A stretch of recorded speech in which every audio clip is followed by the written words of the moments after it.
हजुर ओम सबैमा नमः। हिजोको सिलसिला हामी फेरि पनि जारी राख्नेछौँ। हाम्रो शरीर बुझ्ने प्रयास र शरीर भनेको जस्तो मन्दिरमा मूर्ति हुन्छ, त्यो मूर्तिलाई जसरी हामी सफा गर्छौँ, यो शरीरमा आत्माको वास हुन्छ, त्यसको सफाइको निम्ति हामी योग गरिरहेको छौँ र विभिन्न यम नियमका कुराहरू हुन्छन्। ती भनेका शरीर शुद्धिका कुराहरू र जसरी चाहिँ मन्दिरको एउटा निर्माण भएको हुन्छ इटा ढुङ्गा माटोहरूले गर्दाखेरि हाम्रा पनि शरीरमा विभिन्न अङ्ग प्रत्यङ्गहरू विभिन्न प्रणालीहरू छन्। हिजो हामीले मानसिक प्रणाली स्नायु प्रणालीको बारेमा चर्चा परिचर्चा गर्यौं। आज चाहिँ स्नायु प्रणालीसँग एकदमै धेरै अन्तर सम्बन्ध भएर चाहिँ हाम्रा सारा शरीरका जति पनि प्रतिक्रियाहरू छन् ती सबै प्रतिक्रियाहरूलाई चाहिँ नियन्त्रण गर्ने चलायमान गर्ने एउटा अर्को प्रणालीको बारेमा चर्चा गर्नेछौँ, ग्रन्थि प्रणाली। हाम्रा शरीरमा दुई किसिमका ग्रन्थिहरू हुन्छन्। एक किसिमको ग्रन्थिले चाहिँ सिधै आफ्नो श्राप जुन छ त्यो चाहिँ त्यही ठाउँमा निकाल्दिन्छ। त्यो जस्तो जुन ग्रन्थि जस्तो मांसपेशीमा छ भने मैले उदाहरण मात्रै दिएँ, अथवा भित्रको कुनै पेटको मांसपेशीमा छ भने त्यसले निकालेको श्राप ठ्याक्कै त्यही मांसपेशीको ठाउँमा मात्रै काम गर्छ। तर अर्को एक किसिमको ग्रन्थि हुन्छ जसको चाहिँ नली हुन्छ। एकातिर चाहिँ प्रोडक्सन मसिन हुन्छ, अर्कोतिर नली जुन हुन्छ त्यो नलीले चाहिँ त्यो श्राप बोकेर लगेर चाहिँ रक्तमा पुर्याइदिन्छ। एक चाहिँ यसरी भन्दाखेरि चाहिँ अब त्यो रक्तमा पुगेको चाहिँ अब श्रापले रगतबाट चाहिँ सारा शरीरभरि फैलिन सक्छ। त्यही भएर चाहिँ नलीविहीन ग्रन्थिहरूले चाहिँ लोकल्ली काम गर्छ, स्थानीय तवरमै काम गर्छ। तर नलीयुक्त चाहिँ ग्रन्थिहरूले चाहिँ सारा शरीरभरि काम गर्छ। र हाम्रो शरीरको चाहिँ मेन जुन शरीर क्रिया छ त्यसलाई चाहिँ मेनली रेगुलेट गर्ने भनेको चाहिँ नलीयुक्त ग्रन्थिहरू, जसलाई चाहिँ हामी अङ्ग्रेजीमा इन्डोक्राइन ग्ल्यान्ड भनेर भन्छौँ। र अर्को प्रकारको ग्रन्थि जसलाई चाहिँ नली छैन त्यसलाई एक्जोक्राइन ग्ल्यान्ड भनेर भन्छौँ। इन्डोक्राइन र एक्जोक्राइन ग्ल्यान्ड। र आजको हाम्रो चाहिँ मूलभूत कुराहरू चाहिँ त्यो इन्डोक्राइन ग्ल्यान्डसँग चाहिँ सम्बन्धित रहनेछ। र बीचबीचमा यहाँलाई म चाहिँ चित्रहरू पनि देखाउँदै गर्नेछु। र यसरी चाहिँ अब हाम्रो शरीरमा यो ग्रन्थि प्रणाली र स्नायु प्रणाली, मैले हिजो चाहिँ स्नायु प्रणालीको व्याख्या गर्दाखेरि चाहिँ त्यसले विभिन्न न्युरोट्रान्समिटर्सहरू निकाल्छ भनेर भने, अब यो ग्रन्थि प्रणाली इन्डोक्राइन ग्ल्यान्ड्सहरूले चाहिँ हर्मोनहरू निकाल्छ। यसरी चाहिँ त्यो स्नायुहरूले चाहिँ यसरी हर्मोनहरूलाई रेगुलेट गरेर स्नायु, खासमा चाहिँ हर्मोन निस्किने भनेकै स्नायुले त्यसलाई चाहिँ लगाम कसने हो, अब निस्किने अब रोकिने भन्ने कुरा। यसरी चाहिँ स्नायु प्रणाली र ग्रन्थि प्रणालीले हाम्रो शरीरका सारा रासायनिक प्रतिक्रियाहरू, शरीर क्रियाका प्रतिक्रियाहरूलाई चाहिँ त्यसलाई समन्वय गरेर राख्छ, त्यसलाई ब्यालेन्समा राख्छ। यसलाई हामी मेडिकल भाषामा होमियोस्टासिस भनेर भन्छौँ। होमियोस्टासिस भनेको त्यो कुरा ब्यालेन्समा रहनु, हाम्रा शरीरका सबै कुराहरू, रासायनिक प्रतिक्रियाहरू जति पनि छन् रसायनहरूलाई ब्यालेन्समा राख्ने, र रसायनहरूलाई ब्यालेन्समा राखिसकेपछि चाहिँ जति पनि हाम्रा शरीर क्रियाहरू छ त्यो शरीर क्रियाहरू चाहिँ सही ढङ्गले चल्छ। र यसरी चाहिँ यो ब्यालेन्समा राख्ने र सबै कुरा ब्यालेन्स छ भने त्यो स्वस्थता हो। Balance is health. यसैलाई भगवत गीतामा चाहिँ बडो मिठो तरिकाले चाहिँ समत्वम योग उच्यते भनेर व्याख्या गरिएको छ। इक्वानिमिटी इज योग। जुन ब्यालेन्स छ त्यो ब्यालेन्स नै योग हो भनेर भगवत गीताको दोस्रो अध्यायमा चाहिँ कस्तो सरल ढङ्गले चाहिँ व्याख्या गरिएको छ यो कुरालाई चाहिँ। अब गरौँ हर्मोनको कुरा। यो हर्मोनहरूले इन्डोक्राइन ग्ल्यान्डले हर्मोन निकालिसकेपछि चाहिँ त्यो रगतका माध्यमबाट सारा शरीरभरि फैलिन्छ। र त्यो फैलेपछि अब जुन अङ्गमा पुग्नु पर्ने, सबै अङ्गमा काम गर्दैन, सबै ठाउँमा काम गर्दैन। त्यसले त्यो हर्मोनले कुन हर्मोनले कहाँको लागि बनेको ठ्याक्कै त्यही अङ्गमा मात्रै काम गर्छ। यसको उदाहरणहरू आउने नै छ अहिले एकछिनमा। र त्यसको लागि त्यहाँ हामी चाहिँ जोडिने ठाउँ हुन्छ। जस्तो एउटा बिजुलीको प्लगमा सकेटमा जसरी प्लग घुसारिन्छ त्यसको लागि ठ्याक्कै ठाउँ बनेको छ, त्यही भएर त्यो चाहिँ सकेट घुसारियो। त्यस्तै चाहिँ त्यो प्लग घुसारियो। त्यस्तै त्यो एउटा चाहिँ हर्मोन एउटा प्लग हो भने त्यसको लागि रिसेप्टरहरू हुन्छ जहाँ चाहिँ त्यो सकेट हो। यसरी चाहिँ प्लग जसरी चाहिँ सकेटमा घुसेपछि करेन्ट हुन्छ, बिजुली बल्छ, बल्बहरू बल्छ, त्यस्तै रिसेप्टरले पनि काम गर्छ। र हाम्रो शरीरमा यदि रिसेप्टरको मात्रा घटबड भयो अथवा हर्मोनको मात्रा घटबड भयो भने विभिन्न हर्मोन सम्बन्धी समस्याहरू देखिन थाल्छ। जस्तो हर्मोनका त विभिन्न यहाँका अहिले एकछिनमा कुरा पनि आउनेछ, तर रिसेप्टरको एउटा मैले उदाहरण दिन चाहेँ। जस्तो एडिक्सन हुँदाखेरि, ड्रग एडिक्सन हुँदाखेरि त्यही रिसेप्टरको मात्राहरू घटबड हुने हो।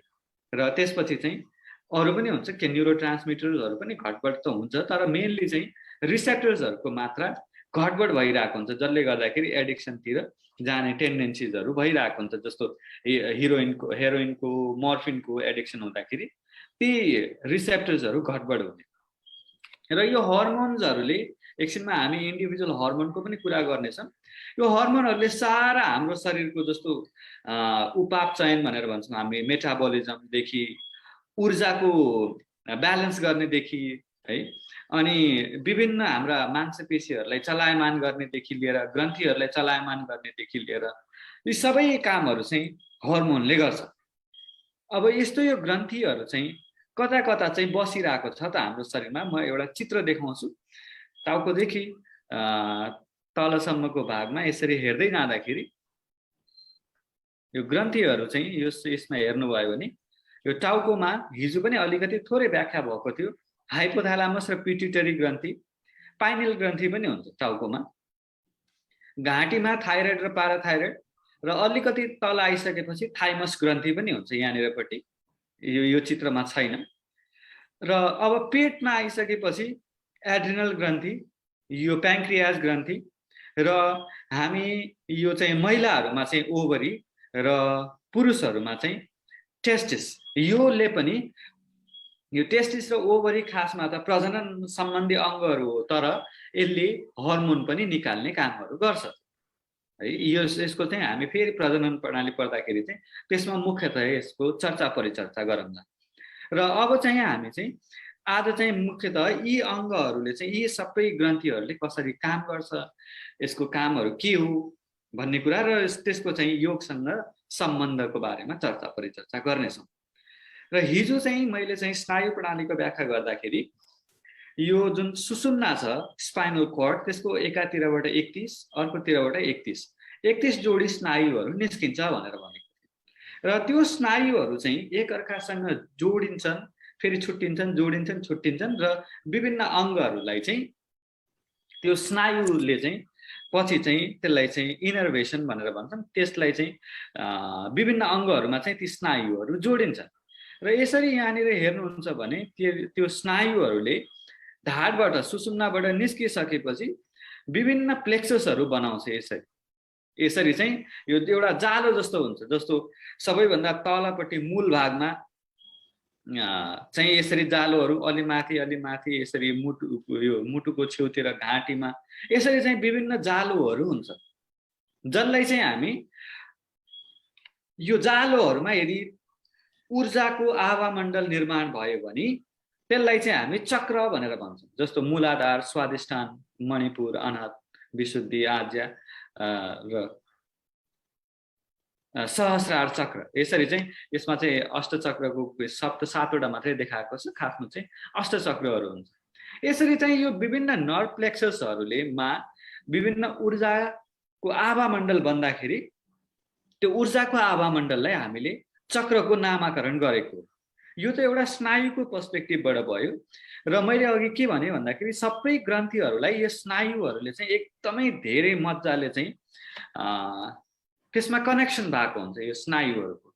त्यसले गर्दाखेरि अब यो स्नायुहरू चाहिँ स्पेसली हिजो मैले व्याख्या गरेको प्यारासिम्पथेटिक सिस्टम एक्टिभेट भयो भने त्यो ग्रन्थीहरू चलायमान हुन्छ। त्यही भएर योग गर्दाखेरि चाहिँ मन शान्त हुँदाखेरि ग्रन्थीहरूको जुन स्राव निस्किन्छ भनेको थिएँ, त्यसमा चाहिँ जस्तो यो स्नायुहरू चलायमान भयो, त्यसपछि ठ्याक्कै त्यही ठाउँमा हामीले यहाँ हेर्नुहुन्छ भने ग्रन्थीहरू पनि अवस्थिति रहिरहेको हुन्छ र सो अनुसार चाहिँ अब यो चक्रहरूको ठ्याक्कै जुन स्नायु जसरी थियो स्नायुकै ठाउँमा चाहिँ स्नायुको प्लेक्सस भएको ठाउँमा यसरी विभिन्न ग्रन्थीहरू हुन्छन् र यसरी चाहिँ अब हामीले योग गर्दाखेरि एकातिर स्नायुहरूमा आवामण्डल बन्यो, ऊर्जाको केन्द्र बन्यो र अर्को ग्रन्थीहरूको स्राव निस्किन थाल्यो मन शान्त भइसकेपछि र जसलाई चाहिँ हामीले अब स्नायु र इन्डोक्राइन सिस्टम र नर्भस सिस्टम चाहिँ सँगै त्यसको चाहिँ एक्टिभेसन हुँदाखेरि जुन एउटा ऊर्जाको केन्द्र निर्माण हुन्छ त्यसलाई चाहिँ हामीले चक्रको परिभाषा गरेर यसरी चाहिँ कुनै एनाटोमिकल्ली हेर्दाखेरि एउटा चिज होइन चक्र, तर ऊर्जाको केन्द्र हो। यो भयो एउटा चाहिँ हाम्रो चक्रसँग सम्बन्धित कुराहरू। अब जाउँ ग्रन्थीका सम्बन्धीका कुराहरू। हिजो पनि केही ग्रन्थीहरूको बारेमा, मस्तिष्कमा भएका ग्रन्थीहरूको बारेमा परिचर्चा गरेको थिएँ। मैले फेरि चित्र देखाएँ। यसरी यो पिट्युटरी ग्रन्थी हुन्छ, यो पछाडिको नाकको पछाडिपट्टिको भाग, माथिपट्टिको भागमा चाहिँ यसरी पिट्युटरी ग्रन्थी हुन्छ। पिट्युटरी ग्रन्थी चाहिँ यसरी हाइपोथालामस भन्ने मस्तिष्कको भागसँग जोडिएको हुन्छ र अर्को चाहिँ यतापट्टि पछाडिपट्टि यो पिनियल ग्रन्थी भनेर चाहिँ सानो ग्रन्थी रहेको हुन्छ। यसरी चाहिँ यो मस्तिष्कमा हुने ग्रन्थीहरू पिट्युटरी, हाइपोथालामस र पिनियल ग्ल्यान्ड। हिजो पनि यिनीहरूका बारेमा चाहिँ थोरै परिचर्चा चाहिँ हामीले गरेको थियौँ। आज ग्रन्थी प्रणालीको कुरा गर्दाखेरि पिनियल ग्रन्थीबाट फेरि सुरुवात गरौँ। यसरी मस्तिष्कको पछाडिपट्टि मैले भने ठ्याक्कै यो आज्ञा चक्रको पछाडिपट्टि चाहिँ यसरी यहाँले हेर्नुहुन्छ भने यो चित्र मैले अर्को चित्र देखाउँछु। ठ्याक्कै यो चाहिँ मस्तिष्कलाई पछाडिबाट हेर्दाखेरि देखेको यो हरियो जुन छ यो मस्तिष्कको पछाडिपट्टिबाट हेर्दाखेरि यस्तो यो हरियो जुन ग्रन्थी छ यो पिनियल ग्रन्थी र यसले हिजो मैले भनेको थिएँ मेलाटोनिन भन्ने हर्मोन निकाल्छ। मेलाटोनिन हर्मोन जुन चाहिँ रातिको समयमा चाहिँ अँध्यारोमा चाहिँ मेलाटोनिन प्रोडक्सन हुन्छ र दिउँसो हुँदाखेरि चाहिँ यसको मात्रा घटेर जान्छ। मैले एउटा यहाँलाई चाहिँ एउटा ग्राफ देखाएँ। ग्राफ बुझ्नु हुनेलाई ठिक छ, नबुझ्नु हुनेलाई चाहिँ म फेरि यसको परिचर्चा गर्नेछु। यहाँले हेर्नुहुन्छ भने जस्तो यो मेलाटोनिनको रगतमा र र्यालमा यसको मात्रा हेर्नुहोस्। यहाँनिरपट्टि लगभग यहाँनिर बिहानपट्टिको जस्तो 4 बजेको समयको आसपासमा एकदमै धेरै पिक लेभलमा छ यसको सबैभन्दा माथि। र अब यहाँनिरपट्टि हेर्नुहोस् जस्तो यो बेलुका जस्तो यहाँनिरपट्टि बिहान फेरि 8 बजिसकेपछि चाहिँ यसको मात्रा घटेर गयो र फेरि बिहान 8 बजेदेखि 12 बजेसम्म यहाँनिरपट्टि हेर्नुहोस्। अब राति 8 बजेपछि चाहिँ थोरै यसरी चाहिँ मात्रा बढ्दै गयो र बिहानको 4 बजे चाहिँ यसको लगभग 4 बजेको आसपास 3:30 4 बजेको आसपास चाहिँ यसको मात्रा सबैभन्दा पिक लेभलमा हुन्छ। र मैले हिजो यहाँहरूलाई निवेदन गरेको थिएँ जुन यो मेलाटोनिन भन्ने केमिकलले चाहिँ नम्बर 1 काम के गर्छ भनेर भन्दाखेरि तपाईँ हाम्रो सुत्ने र उठ्ने साइकलहरू कतिखेर सुत्ने कतिखेर उठ्ने त्यो साइकललाई रेगुलेट गर्छ नम्बर 1। नम्बर 2 यो चाहिँ एक किसिमको मुडलाई ब्यालेन्स गर्ने चिज पनि हो र यो अरू पनि कामहरू छन्। म यो कामहरूमा जस्तो एकदमै इम्पोर्टेन्ट अर्को काम भनेको एन्टिअक्सिडेन्ट भनेर भन्छौँ। यो एन्टिअक्सिडेन्ट भनेको चाहिँ यसले चाहिँ जस्तो साधारण भाषामा भन्दाखेरि जस्तो क्यान्सर जस्तो चिजहरूलाई चाहिँ हुन दिँदैन यसले, अथवा भयो भने पनि त्यसलाई चाहिँ घटाउने काम गर्छ। त्यसको इनिसिएसन र प्रमोसनलाई चाहिँ हुन दिँदैन, एन्टिअक्सिडेन्टको रूपमा काम गर्छ। र अघि मैले भने दिन रातको हाम्रो स्लिप साइकललाई चाहिँ रेगुलेट गर्छ, सुत्ने र उठ्ने प्रक्रियाहरू। र सुत्ने र उठ्ने प्रक्रियाहरूलाई रेगुलेट गर्ने भएकोले हाम्रा शरीरका जति पनि ग्रन्थीहरू छन् त्यो ग्रन्थीहरू सबै यो पिनियल ग्रन्थीको अन्डरमा आउँछन्। अब त्यसको त्यही भएर त्यो अरू ग्रन्थीहरूको स्राव पनि निस्किने प्रक्रिया पनि अब पिनियल ग्रन्थीको अन्डर कन्ट्रोलमा आउने भयो। किनभने सुत्ने र उठ्ने प्रक्रिया यसैले रेगुलेट गरिरहेको छ, जुन अङ्ग्रेजीमा भन्दाखेरि सर्काडियन रिदम भनेर भन्छ। र अर्को मेन कुरा भनेको यो मेलाटोनिनले इम्युन सिस्टमलाई, रोग प्रतिरोधात्मक क्षमतालाई चाहिँ मजबुत गर्नलाई चाहिँ सहयोग गर्छ। यसको पनि आफ्नो छुट्टै एउटा मेकानिजम छ, त्यसलाई एक्सप्लेन गर्न सकिन्छ, तर मैले सजिलो भाषामा भन्दाखेरि रोग प्रतिरोधात्मक क्षमतालाई मजबुत दिने काम गर्नुपर्छ। त्यही भएर अब यति धेरै कामहरू गर्ने। अर्को यहाँलाई चाहिँ एक्स्ट्रा एउटा काम भनेको जस्तो महिलाहरूमा महिनावारी एउटा निश्चित उमेर पुगिसकेपछि मात्रै हुन्छ, त्योभन्दा अगाडि हुँदैन। 5 वर्षमा 4 वर्षमा महिनावारी हुँदैन, किनभने त्यतिखेर मेलाटोनिनको मात्रा एकदमै धेरै हुन्छ र बिस्तारै त्यसको मात्रा कम हुन्छ। हिजो मैले भनेको थिएँ 8 वर्षपछि चाहिँ यसमा क्याल्सियम डिपोजिट हुने भएकोले यसको मेलाटोनिनको मात्रा घट्दै घट्दै घट्दै गएर अनि त्यसपछि चाहिँ महिनावारी हुने हुन्छ। अब विभिन्न कारणहरूले गर्दाखेरि तपाईँ हाम्रो खानपिन, सुताइ, विभिन्न रेडिएसनहरूको, मोबाइलको रेडिएसनहरूको कारणले गर्दाखेरि, क्लाइमेट चेन्जको कारणले गर्दाखेरि आजभोलि यहाँले हेर्नु भएको होला साना साना बालबालिकाहरू चाँडै महिनावारी हुने भएको छ आजभोलि। जुन पहिले 17 वर्ष, 18 वर्ष, 15-16 वर्ष कटिसकेपछि जस्तो हुन्थ्यो, आजभोलि 9 वर्ष, 10 वर्षमै हुने भएको छ। र यो कुरालाई रेगुलेट गर्नलाई यदि हामीले रक्तमा मेलाटोनिनको मात्रा ब्यालेन्स गर्न सक्यौँ भने त्यो साइकललाई चाहिँ यो त्यो चाँडो मेन्स्ट्रुअल साइकल हुने त्यो प्रक्रियालाई चाहिँ अलिकति पुश गर्न सकिन्छ। त्यही भएर चाहिँ करिब कम्तीमा 8 वर्ष भइसकेपछि बालबालिकालाई योग गराउन जरुरी छ। र अर्को कुरा जस्तो मेलाटोनिनले जस्तो हाम्रो कुकुरहरूमा वर्षको एकचोटि मात्रै ब्रिडिङ साइकल हुन्छ, त्यस्तो पनि त्यो साइकलहरूलाई चाहिँ कन्ट्रोल गर्न मेलाटोनिनले नै कन्ट्रोल गरिरहेको हुन्छ। र यसको मात्रा कतिखेर चाहिँ सबैभन्दा टपमा हुँदो रहेछ त बिहान 3:30-4 बजेको आसपासमा। त्यही भएर हाम्रा ऋषि मुनिहरूले ब्रह्म मुहुर्त भन्ने चाहिँ शब्द बनाएका थिए, ब्रह्म मुहुर्तमा उठ्नु भन्ने। अब त्यो ब्रह्म मुहुर्तमा यदि यहाँले उठ्नुभयो भने यहाँले देख्नुभयो त्यतिखेर मेलाटोनिनको मात्रा एकदमै धेरै छ। अब त्यो मेलाटोनिनको मात्रा एकदमै धेरै भएको कारणले गर्दाखेरि अब यहाँनिरपट्टि मेलाटोनिनको मात्रा एकदमै धेरै भयो भने त्यतिखेर नम्बर 1 मुड रेगुलेट गर्ने भएकोले गर्दाखेरि मुड स्वस्थ हुने भयो। अब मुड स्वस्थदेखि लिएर अरू विभिन्न प्रक्रियाहरूलाई रेगुलेट गर्ने भएकोले सारा ग्रन्थीहरू यसकै अन्डर कन्ट्रोलमा भएको कारणले गर्दाखेरि एक किसिमको सबै ग्रन्थीहरूमा ब्यालेन्स आउने भयो यसले गर्दाखेरि। त्यही भएर ब्रह्म मुहुर्तमा उठ्नु भन्ने कुराहरू चाहिँ त्यसै भनेको होइन, यसमा एउटा पूर्ण विज्ञान छ। सूर्योदय हुनुभन्दा 1-1.5 घण्टा अगाडिको समयलाई चाहिँ हामी ब्रह्म मुहुर्त भनेर यसरी नामाकरण गरेको छ। यो चाहिँ यो पिनियल ग्रन्थीको एउटा कुराहरू भयो। मैले पावर पोइन्ट मेरो कथा हजुर। अर्को अब जाउँ पिट्युटरी ग्रन्थी। पिट्युटरी ग्रन्थीलाई हिजो मास्टर ग्रन्थी भनेर भनेको, यो चाहिँ ठ्याक्कै नाकको पछाडिपट्टि माथिपट्टिको भागमा चाहिँ यसरी पिट्युटरी ग्रन्थी रहेको हुन्छ। यसरी यहाँनिरपट्टि यो ठ्याक्कै यता नाकको पछाडिपट्टि यता आउने भने 2टा भागहरू हुन्छ र यो पिट्युटरी ग्रन्थीले सारा अङ्गहरूलाई कन्ट्रोल गर्छ। यहाँनिरपट्टि यहाँले देख्न सक्नुहुन्छ हड्डी, यो चाहिँ किडनीको माथिपट्टि हुने हो। यो थाइरोइड, यो प्रजनन अङ्गहरू, पुरुषमा टेस्टिस, महिलामा ओभरी, छाला, स्तन महिलाहरूमा, पाठेघर, यो किडनीदेखि किडनीमा पनि काम गर्छ यसरी। भनेपछि पिट्युटरी ग्रन्थीले सारा अङ्गहरूमा काम गरिरहेको हुन्छ। अलमोस्ट लाइक अङ्गहरूमा यसको चाहिँ यसले निकाल्ने हर्मोनहरूले काम गरिरहेको हुन्छ।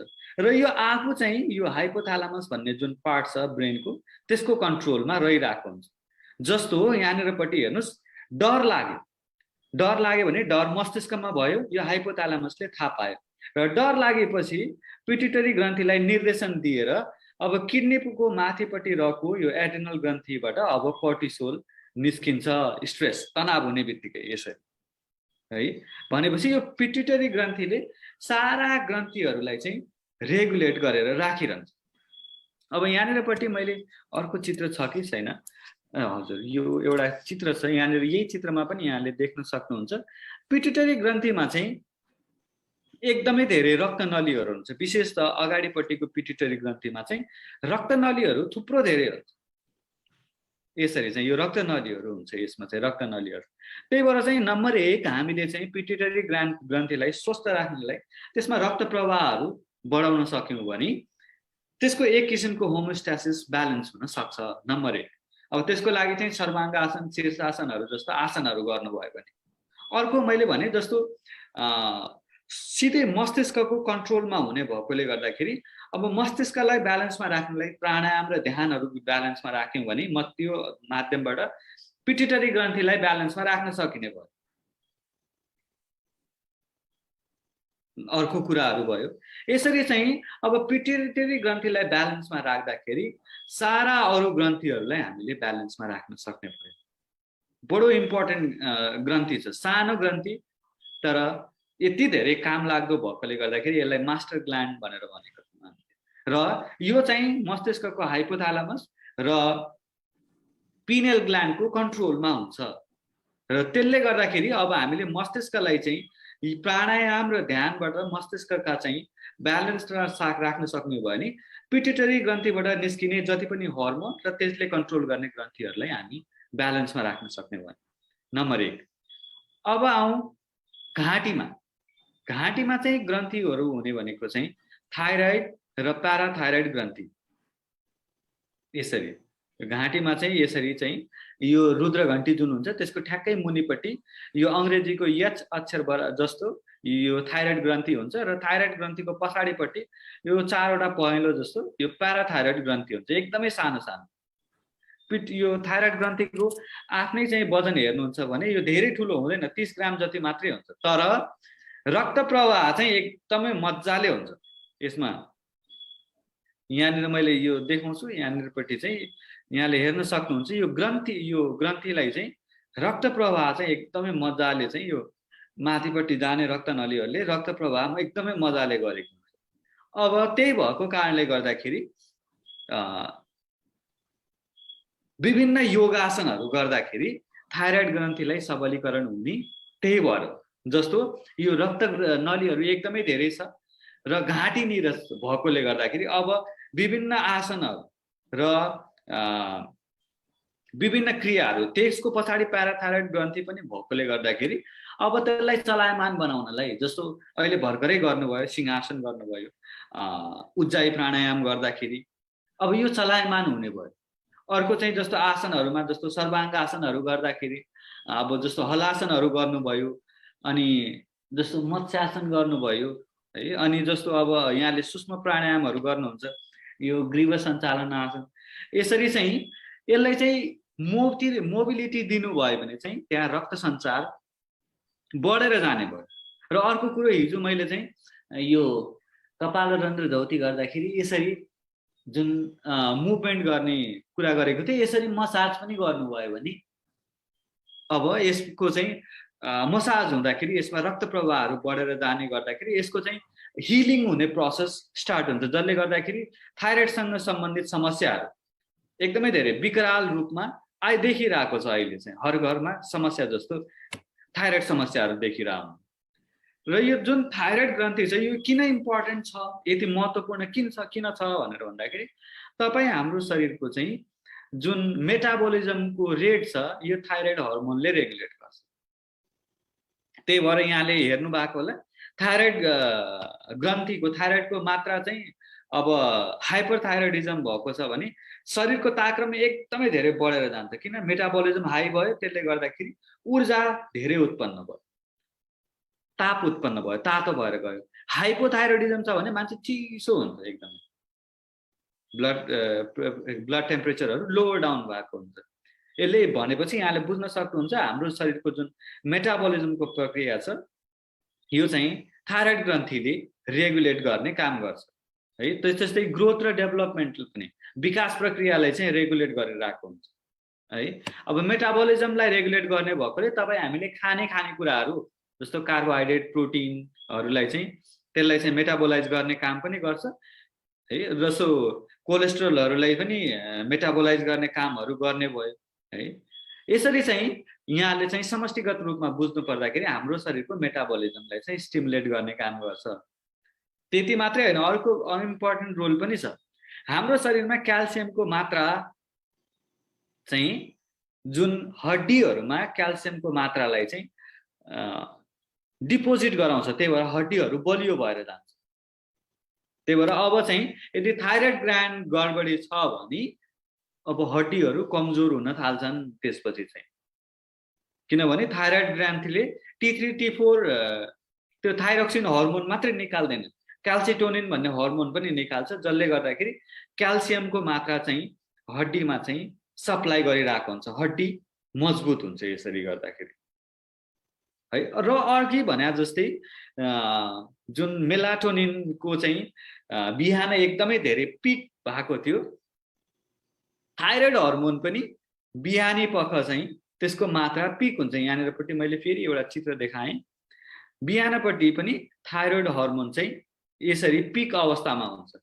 यहाँनिरपट्टि हेर्नुहोस्, अब यो मध्यरातबाट यसरी आउँदाखेरि अब 3-4 बजेपछि अब बिस्तारै पछि चाहिँ यसरी 6 बजे 8 बजेपछि चाहिँ यसरी घट्न थाल्छ। भनेपछि बिहानको जुन बेला छ त्यसमा चाहिँ रक्तमा यो थाइरोइड हर्मोनको मात्रा चाहिँ बढी छ।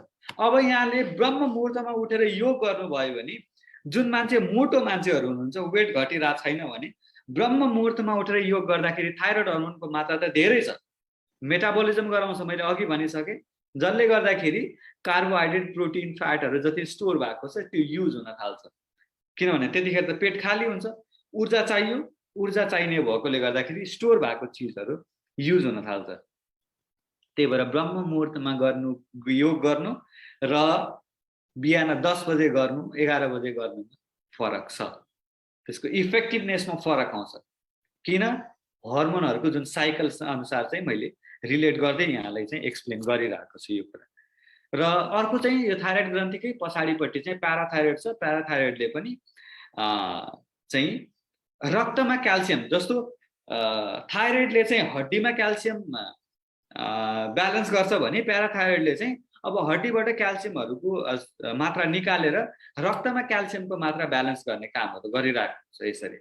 त्यही भएर प्याराथाइरोइडको आफ्नै रोलहरू छ यसरी चाहिँ क्याल्सियमलाई चाहिँ रक्तमा क्याल्सियमको मात्रालाई चाहिँ मेन्टेन गरिराख्नलाई। अब घाँटीबाट अलिकति थोरै तल आउँदाखेरि यो घाँटीको यो भागमा ठ्याक्कै चाहिँ अलिकति भित्रपट्टि हुन्छ, तर थोरै भाग यहाँनिरपट्टि हुन्छ, त्यसलाई चाहिँ हामी भन्छौँ थाइमस ग्रन्थी भनेर भन्छौँ। थाइमस ग्रन्थी मैले यहाँनिर चित्र देखाएँ, थाइमस ग्रन्थी हुन्छ यसरी यहाँनिरपट्टि यो हड्डीको ठ्याक्कै पछाडि थोरै भाग मात्रै यसरी माथि निस्केको हुन्छ। खासमा चाहिँ यो दुईटा यसरी चाहिँ फोक्सोको बिचमा र मुटुको माथि चाहिँ यसरी चाहिँ दुईटा टुक्रा यसरी जोडिएर बसेको हुन्छ यो। र थाइमस ग्रन्थी चाहिँ यसको मेन काम भनेको इम्युनिटीसँग रोल हुन्छ यसको। हाम्रो इम्युन सेल्सहरू जुन छ, अब आजभोलि यहाँले देख्नु भएको होला अटो इम्युन डिसअर्डर्सहरू, जस्तो आर्थाइटिस अटो इम्युन भन्ने रोग हो। अटो इम्युन भने के भनेर भन्दाखेरि हाम्रो शरीरको जुन रोग प्रतिरोधात्मक कोषहरू छ त्यसले आफ्नो शरीरको कोषहरूलाई चिन्छ, यो मेरो शरीरको कोषहरू हो है भनेर त्यो रोग प्रतिरोधात्मक इम्युनिटीको सेलहरूले चिन्छ। यदि बाहिरबाट चाहिँ कुनै फरेन पार्टिकल्सहरू आयो भने त्यसलाई चाहिँ एट्याक गरेर मारिदिन्छ, तर आफ्नो शरीरको कोषहरूले चाहिँ चिन्छ। तर कतिपय अवस्थामा चाहिँ यदि आफ्नो शरीरको कोषहरूलाई चिनेन भने उसले के सोध्छ, यो इम्युनिटी सेल्सहरूले यो त बाहिरबाट आएको चिज रहेछ, यसलाई एट्याक गर्नुपर्छ भनेर भन्छ। अब थाइमस ग्रन्थीमा यो चिन्ने प्रक्रिया, चिन्जान प्रक्रिया चाहिँ थाइमस ग्रन्थीमा हुन्छ। त्यो इम्युन सेल्सहरूले आफ्नो शरीरको कोषहरूलाई चिन्ने प्रक्रिया जुन हुन्छ म्याचुरेसन हुँदाखेरि थाइमस ग्रन्थीमा हुन्छ। अब थाइमस ग्रन्थीमा गडबडी भयो भने त्यसले बिस्तारै आफ्नो शरीरको कोषहरूलाई चाहिँ चिन्न छोड्छ र आफ्नै शरीरको कोषहरूको अगेन्स्ट एट्याक गर्न थाल्छ। विभिन्न अटो इम्युन डिसअर्डर्सहरू, त्यसलाई चाहिँ हामीले अटो इम्युन डिसअर्डर भन्यौँ। आर्थाइटिस यहाँले बुझ्ने भाषामा एउटा अटो इम्युन डिसअर्डर छ। त्यही भएर यहाँले बुझ्न सक्नुहुन्छ कति धेरै महत्त्वपूर्ण छ यो थाइमस ग्रन्थि। र बिस्तारै चाहिँ अलिकति उमेर ढल्किँदै गइसकेपछि चाहिँ यो ग्रन्थीको साइज पनि सानो सानो सानो हुँदै जान्छ, त्यसमा बोसोको मात्रा थपिँदै जान्छ, तर काम चाहिँ रोकिएको हुँदैन। त्यही भएर चाहिँ जस्तो अघि हामीले गरेको जुन थाइरोइडको लागि गरेका आसनहरू छ र यो मसाजका प्रक्रियाहरू गर्दाखेरि र विशेषतः चाहिँ ध्यान र प्राणायामको एकदमै धेरै इम्पोर्टेन्ट रोलहरू हुन्छ यसमा।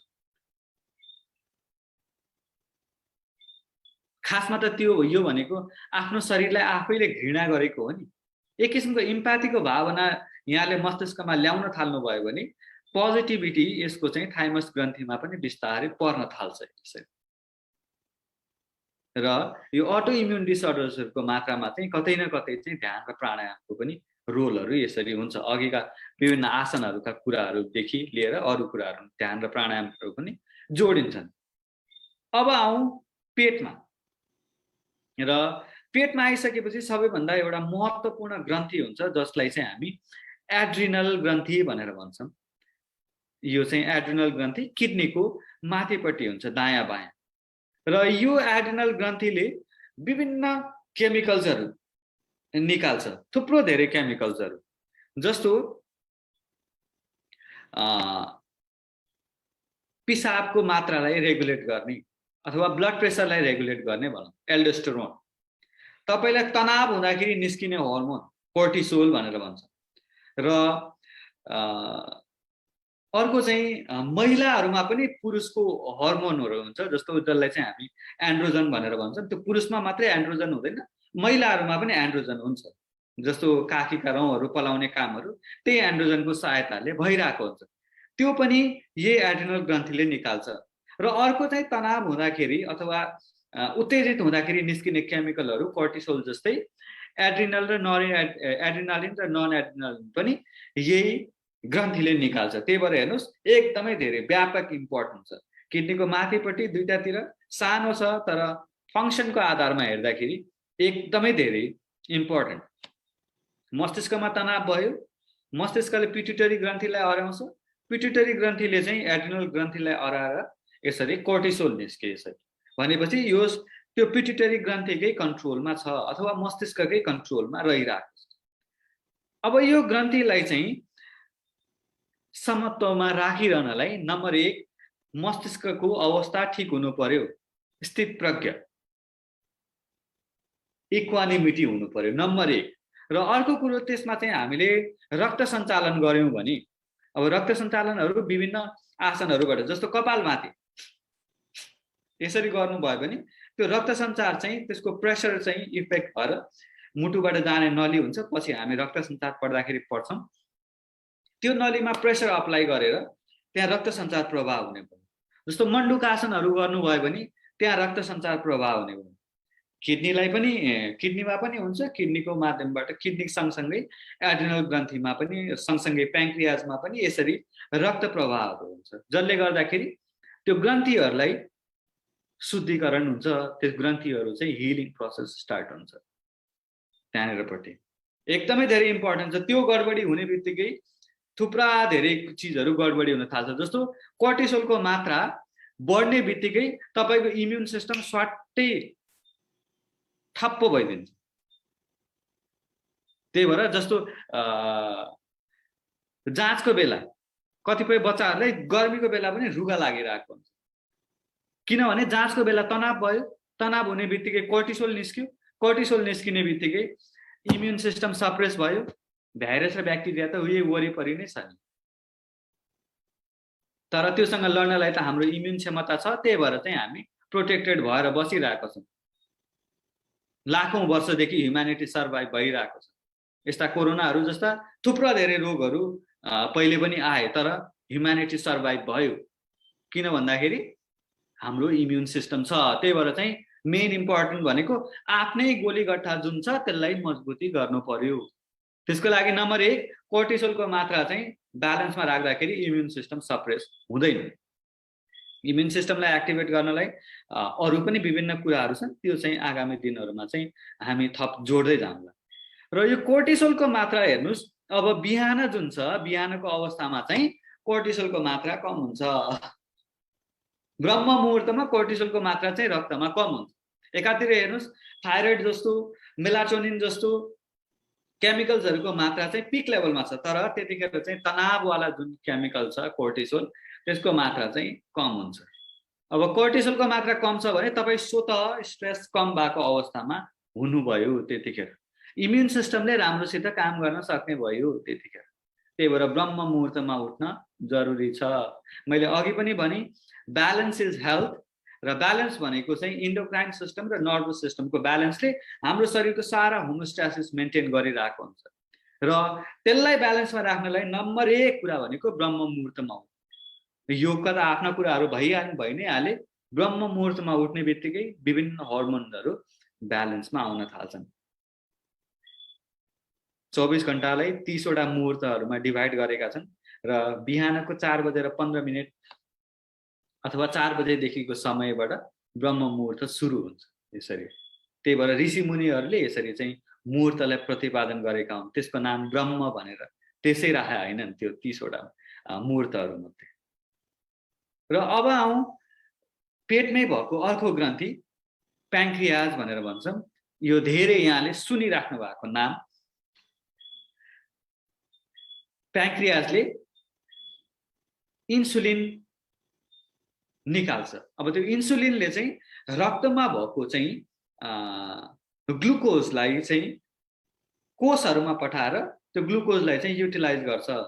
अब यदि इन्सुलिनको मात्रा घटबड भयो भने रक्तमा ग्लुकोजको मात्रा बढेर गयो, त्यसपछि बिस्तारै डायबिटिक हुन थाल्नु भयो, र डायबिटिक भएपछि विभिन्न स्नायुसँग सम्बन्धित समस्याहरू आउँछन्। जस्तो आँखाका समस्याहरूदेखि खुट्टा झमझमाउने यहाँले देख्नु भएको होला, डायबेटिक न्युरोप्याथी भनेर भन्छन्। यसरी स्नायुसँग सम्बन्धित समस्याहरू आउन थाल्छन् त्यसपछि रक्तमा ग्लुकोजको मात्रा बढ्न थाल्यो भने। अब त्यतिखेर योग गर्नु भएको छ भने नम्बर 1 ग्लुकोजको मात्रा युटिलाइज हुने भयो, त्यसै पनि ग्लुकोजको मात्रा ब्यालेन्समा राख्न सकिने भयो। र अर्को कुरा चाहिँ अब जस्तो मण्डुकासनहरू जस्तो कपालभाती प्राणायामहरू गर्नुभयो पनि त्यहाँ रक्त सञ्चार प्याङ्क्रियाजमा चाहिँ रक्त सञ्चार भएर, यहाँलाई चाहिँ म प्याङ्क्रियाजको चित्र देखाउँ कस्तो हुन्छ भनेर एकचोटि निहाल्नु भयो भने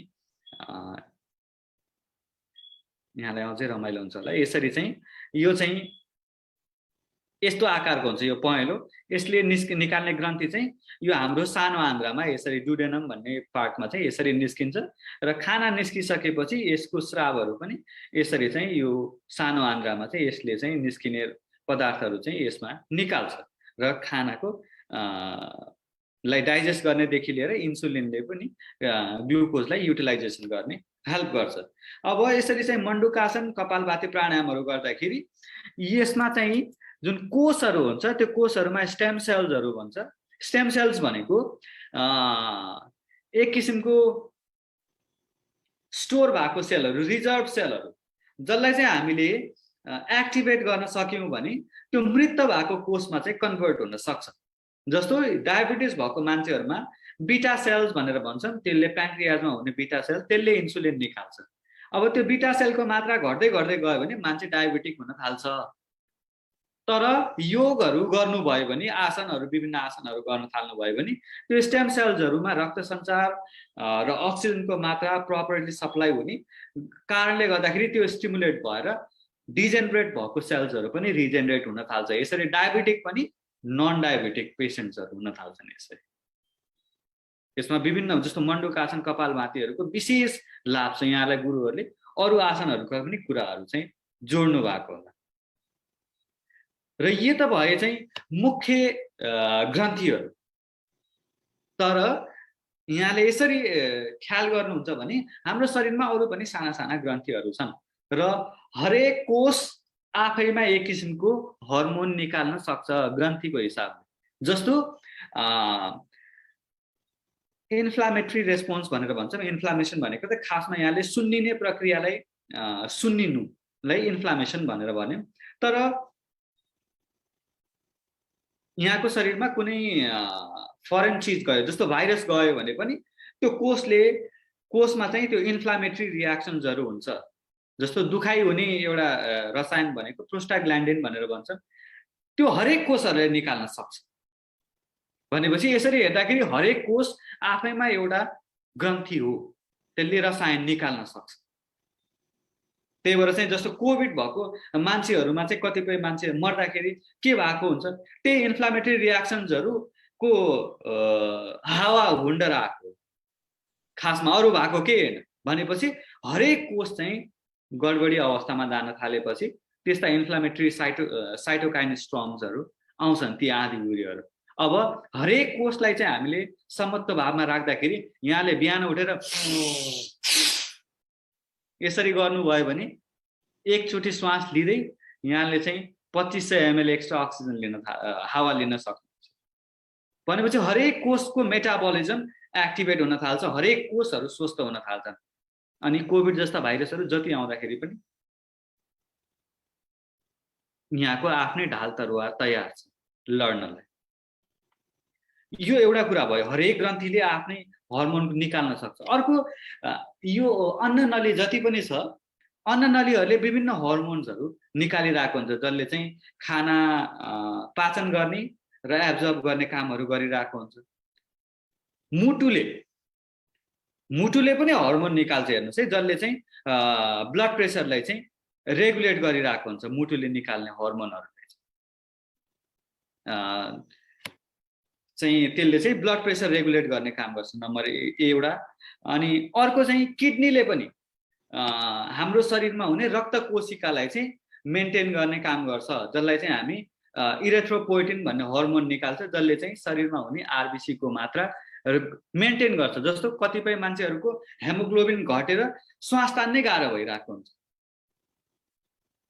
अब त्यस्तो हेमोग्लोबिन घट्ने मान्छेहरूमा चाहिँ कपालभाती प्राणायाम गर्नुभयो भने किडनीले जुन इरेथ्रोपोइटिन निकाल्छ, त्यसले गर्दाखेरि रक्त कोशिकाहरूको मात्रा ब्यालेन्स हुन सक्छ। किडनीले पनि ग्रन्थीको काम गर्छ र हाम्रो छालाले पनि